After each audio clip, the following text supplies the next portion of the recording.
একটু হাত তোলো যদি শুনতে পাও। এ, প্রণাম মন্ত্র। প্রণাম মন্ত্র দিয়ে ক্লাসটা শুরু করবো। বলো। स्थापकाय च धर्मस्य सर्वधर्मस्वरूपिणे अवतारवरिष्ठाय রামকৃষ্ণায় তে নমঃ। ধর্মের সংস্থাপক, সর্বধর্মস্বরূপ অবতার শ্রেষ্ঠ হে রামকৃষ্ণ, তোমাকে নমস্কার। এবার সারদা দেবী প্রণাম মন্ত্র বলো। यथाग्निर्दाहिका शक्ति रामकृष्णे स्थिता हिया सर्वविद्यास्वरूपान्तां शारदां प्रणमाम्यहम्। অগ্নির দাহিকা শক্তিরূপ শ্রী রামকৃষ্ণে যে শক্তি বিদ্যমান, সেই সকল বিদ্যাস্বরূপ শারদাকে আমি প্রণাম করি। স্বামীজির প্রণাম মন্ত্র। नमः श्रीयतिराजाय विवेकानन्दसूरये सच्चित्सुखस्वरूपाय स्वामिने तापहारिणे। শ্রীমান সন্ন্যাসীরাজ সচ্চিদানন্দ স্বরূপ ত্রিতাপহারী সর্বজ্ঞ স্বামী বিবেকানন্দকে নমস্কার।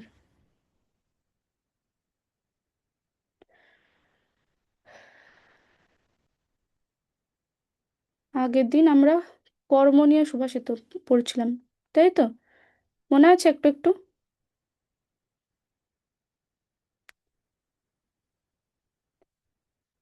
আগের দিন দেখো, এইটা আমি পড়েছিলাম, পড়েইছিলাম।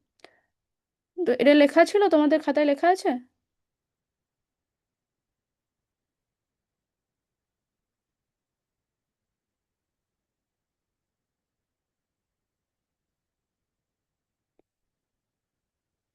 লেখা না থাকলে এটা একটু লিখে নাও, আগের দিন বলা হয়েছিল, তো টাইমের জন্য লেখা হয়নি হয়তো তোমাদের। একটু তাড়াতাড়ি লিখে নাও, তাহলে আমরা পরেরটাই যাব।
হয়ে গেছে লেখা?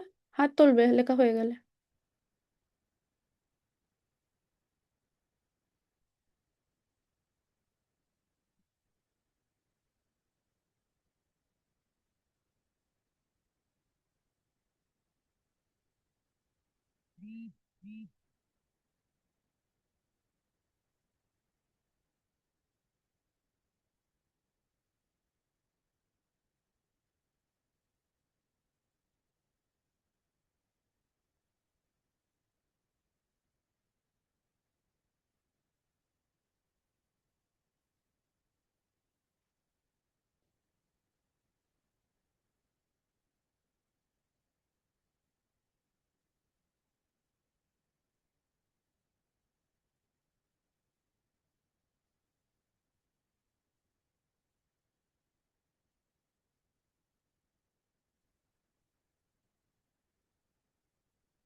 হয়ে গেছে SRK SVM, তোমাদের লেখা হয়েছে? ঠিক আছে, তাহলে আমরা পরেরটায় যাই। তো এটাও একটা কর্ম নিয়েই একটা সুভাষিত আছে। হ্যাঁ, কি বলছে এখানে দেখো, বলছে যথা ধেনু সহস্রেষু, যথা ধেনু সহস্রেষু। পড়ো, তোমরাও বলবে এটা, আমার পরে পরে বলবে, হ্যাঁ। বৎসো বিন্দতি মাতরম, এটা মা তরে হয়ে গেছে, এটা মা তরম, ঠিক আছে। ময়ে হলো হসন্ত, এই একারটা হবে না, মা তরম। তথা পূর্বকৃতম কর্ম कर्तारम् अनुगच्छति। यथा धनुषहस्रेषु वत्सो विन्दति मातरं, तथा पूर्वकृतं कर्म कर्तारम् अनुगच्छति। यथा वत्सः धेनुसहस्रेषु अपि मातरं विन्दति, तथा पूर्वकृतं कर्म कर्तारम् अनुगच्छति। यथा মানে যেমন, বৎসহ বৎস, ধেনু সহস্রেষু আপি, ধেনু শব্দের অর্থ হচ্ছে গরু, হ্যাঁ গরু বা গাভী, আর সহস্র হচ্ছে হাজার। তো বলছে ধেনু সহস্রেষু আপি, হাজার হাজার গরুর মধ্যেও মা তারম, মাকে, বিন্দতি চিনতে পারে, তথা তেমন, পূর্বকৃতম কর্ম পূর্বকৃত কর্ম কর্তারম কর্তাকে অনুগচ্ছতি অনুসরণ করে। অর্থটা এটা দাঁড়াচ্ছে যে যেমন হাজার হাজার গাভীর মধ্যেও বৎস তার মাকে চিনে অনুসরণ করে, তেমনি আমাদের পূর্বকৃত কর্ম আমাদেরকেই অনুসরণ করে। হ্যাঁ, তাই আমাদের কি করতে হবে, আমাদের প্রত্যেকেরই নিজ নিজ কর্ম নিয়ে সচেতন থাকা দরকার। কারণ কি, কারণ আমাদের কর্মের ফল কিন্তু আমাদেরকেই ভোগ করতে হবে, আমাদের কর্মের ফল অন্য কেউ ভোগ করবে না। বুঝতে পারছো, স্বামী বিবেকানন্দ একটা ওনার একটা উদ্ধৃতিতে বলছেন যে, বলছেন যে আমি যে কষ্ট ভোগ করিতেছি তাহা আমারই কৃতকর্মের ফল। ইহা দ্বারা প্রমাণিত হয় যে আমার আমার দ্বারাই এই দুঃখ কষ্ট দূরীভূত হইবে। আমি যাহা সৃষ্টি করিয়াছি তাহা আমিই ধ্বংস করিতে পারি। অতএব ওঠো, সাহসী হও, বীর্যবান হও, সব দায়িত্ব নিজের উপর গ্রহণ করো, জানিয়া রাখো তুমিই তোমার অদৃষ্টের সৃষ্টিকর্তা। তুমি যে শক্তি বা সহায়তা চাও তাহা তোমার ভিতরেই রহিয়াছে। হ্যাঁ, বলছে আমি যা কষ্ট ভোগ করিতেছি তাহা আমারই কৃতকর্মের ফল। আমাদের জীবনের সুখ দুঃখ বলো, হ্যাঁ তারপর সাফল্য ব্যর্থতা, প্রাপ্তি অপ্রাপ্তি, কোনো কিছুই কিন্তু কি বাইরের কোনো শক্তির উপর নির্ভর করে না। হুম, এগুলো মূলত আমাদের পূর্বেকার যে কাজ, আমরা পূর্বে যে কাজ করেছি সেই কাজের ফলশ্রুতি। অর্থাৎ ভাগ্য নামক কোনো আলাদা অদৃশ্য কোনো শক্তি কিন্তু আমাদের নিয়ন্ত্রণ করে না। হ্যাঁ, আমাদের নিজেদের করা অতীতের কাজই কিন্তু আমাদের এই বর্তমান পরিস্থিতি তৈরি করছে। আবার আমাদের এই বর্তমানের কাজই কিন্তু আমাদের ভবিষ্যৎ তৈরি করবে। সুতরাং এখান থেকে কি প্রমাণিত হচ্ছে, যে আমাদের নিজেদের সমস্যার সমাধানের দায়িত্ব আমাদের নিজেদেরই। হুম, যদি সমস্যার উৎস আমাদের নিজেদের কাজ হয়, তবে সমস্যার সমাধানও কি আমাদের নিজেদের মধ্যেই নিহিত আছে, আমাদের নিজেদের কাজের মধ্যেই নিহিত আছে, তাই না? তো বাইরের কেউ এসে সব ঠিক করে দেবে, এরকম যদি এমন ভরসায় যদি বসে থাকি তাহলে কি চলবে না। হুম, নিজের ভুল সংশোধন, নিজেকে উন্নত করা, নিজের জীবনকে নিয়ন্ত্রণ রাখার এই দায়িত্ব প্রত্যেক ব্যক্তির নিজের নিজের উপরেই বর্তায়। বুঝতে পারলে, আমি যাহা সৃষ্টি করিয়াছি তাহা আমিই ধ্বংস করিতে পারি। হ্যাঁ, মানে মানুষ নিজেই যেমন নিজের ভালো অভ্যাস, নিজের সৎ চরিত্র দিয়ে একটা সুন্দর জীবনযাত্রা গড়ে তুলতে পারে, তেমনি কিন্তু ভালো অভ্যাসগুলোকে ধ্বংস করে দিয়ে অসৎ জীবনের দিকেও এগিয়ে যেতে পারে। হ্যাঁ, সেই রকমই আবার কি, মানুষ চাইলেই নিজে তৈরি করা সেই ভুল, সেই খারাপ অভ্যাস অজ্ঞানতা, দুর্বলতা এগুলোকে ধ্বংস করে আবার সুন্দর সৎ জীবনের দিকে এগিয়ে যেতে পারে। অর্থাৎ মানুষ নিজেই নিজের নিয়তিকে সৃষ্টি করে। হ্যাঁ, সে নিজের অসৎ কাজকর্মের দ্বারা যেমন জীবনের দুঃখ কষ্ট বয়ে নিয়ে আসে, তেমনি কিন্তু নিজেকে পরিবর্তন করে নিজের জীবনের দুঃখ কষ্টগুলোকে ধ্বংস করে সুখ আনতেও পারে। বুঝতে পারলে? অতএব দেখো স্বামীজি কি বলতে চাইছেন, বলছেন কি করতে বলছেন আমাদের, বলছেন যে ওঠো, সাহসী হও, বীর্যবান হও। অর্থাৎ আমাদের যে অলসতা, আমাদের ভীরুতা, হ্যাঁ, পরনির্ভরশীলতা, এগুলোকে দূর করে দৃঢ় সংকল্প নিয়ে সাহসের সঙ্গে এগিয়ে যেতে বলছেন তিনি।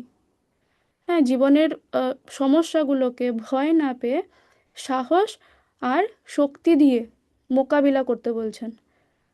হ্যাঁ, আর কি বলছেন যে সব দায়িত্ব নিজের উপর গ্রহণ করো, জানিয়ে রাখো তুমি তোমার অদৃষ্টের সৃষ্টিকর্তা। অর্থাৎ আমরা যে ভাগ্যের কথা বলি, হ্যাঁ, সেই ভাগ্যের সৃষ্টিকর্তা অন্য কেউ নয়, আমাদের ভাগ্যের সৃষ্টিকর্তা হচ্ছে আমরা নিজেরাই।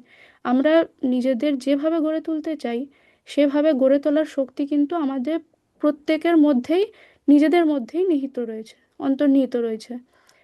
নিজের অন্তর্নিহিত ওই শক্তিগুলোকে জাগ্রত করলেই কি মানুষ সব বাধা অতিক্রম করে নিজের জীবনকে সুন্দরভাবে গড়ে তুলতে পারে। বুঝতে পারলে? দেখো একটা শ্লোক বলছি।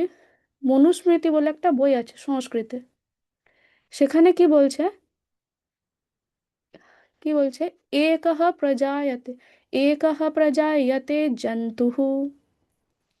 তোমরাও বলো, একঃ প্রজায়তে জন্তুঃ, एक एव प्रलीयते, एक अनुभुङ्क्ते सुकृतम्, एक एव च দুষ্কৃতম। এখানে সন্ধি আছে, হ্যাঁ, জন্তুর এক আছে, জন্তুঃ এক, সুকৃতম এক আছে, ঠিক আছে, সন্ধি করা আছে এখানে। কি বলছে, জন্তুঃ একঃ প্রজায়তে। জন্তু মানে প্রাণীর কথা বলছে, হ্যাঁ, সব রকম প্রাণীর কথাই বলছে। প্রাণী একাই জন্মে, একঃ এব প্রলীয়তে, একাই মরে, একঃ সুকৃতম অনুভুঙ্ক্তে, একা পুণ্য ফল ভোগ করে, একা এব দুষ্কৃতম চ অনুভুঙ্ক্তে, এবং একাই পাপের ফল ভোগ করে। হ্যাঁ, অর্থাৎ মানুষ এই পৃথিবীতে একা আসে এবং কি একাই চলে যায়, তাই তো। তো মাঝখানে অন্য কারোর সঙ্গে তোমার যতই সুন্দর সম্পর্ক গড়ে উঠুক, যতই ভালো সম্পর্ক গড়ে উঠুক না কেন, কর্মফল ভোগের ক্ষেত্রে তুমি কিন্তু সম্পূর্ণ একা। ঠিক আছে, নিজের পাপ পুণ্যের ফল, ফলের ভাগ, হ্যাঁ, নিজের পাপ পুণ্যের ফলের ভাগ কিন্তু অন্য কেউ নেবে না। তো তাই দুঃখ বা সুখ যাই হোক না কেন, তা আমাদের নিজের সৃষ্টি, নিজের ভোগ্য। ঠিক আছে, স্বামীজির বাণীতে এই কথাটাই কিন্তু প্রতিফলিত হয়েছে। আগে আমি স্বামীজির যে বাণীটা দেখালাম ওখানে কিন্তু এই কথাটাই দেখো বলতে চাইছে যে আমার দুঃখ অন্য কেউ সৃষ্টি করেনি, আমি আমার কর্ম দ্বারা তা সৃষ্টি করেছি। তো আর যেহেতু আমি নিজেই তার স্রষ্টা, তাহলে আমিই তার মোচনের উপায় তৈরি করতে পারি। হুম, অন্য কারোর উপর ভরসা করে কোনো লাভ হবে না। তো নিজের দুঃখ এবং সুখের দায়িত্ব অন্য কারোর নয়, কেবল আমাদের নিজেদেরই। বুঝতে পারলে? সুভাষিতটাতে, আমি আগে যে সুভাষিতটা বললাম, এই সুভাষিতটা এখানেও কি এটাই বলছে যে আমাদের পূর্বকৃত কর্ম আমাদেরকেই অনুসরণ করে, তাই না? তাই আমাদের নিজেদেরকে, মানে নিজেকেই নিজের ভিতরের শক্তিকে জাগ্রত করে তুলতে হবে, দায়িত্বশীল হতে হবে এবং সাহসী হতে হবে, এবং কি করতে হবে, ভালো কাজ করতে হবে সবসময়। তাহলেই তো আমাদের পরের জন্ম বলো, পরবর্তী জীবন বলো, সেটা সুন্দর হবে। তাই তো? বুঝতে পেরেছো? তো এই শ্লোকটা লিখেছো, না হলে লিখে নাও আজ। এটা লেখা হয়েছে তোমাদের?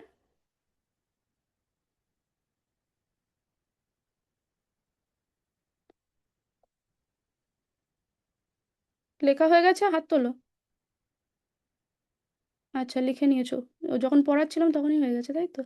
আচ্ছা, তো এই শ্লোকটাও লিখে রাখো।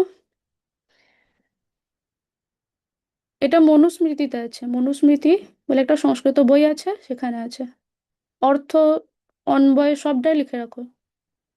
বাংলাটাও লিখে রাখবে, বাংলা অর্থটা।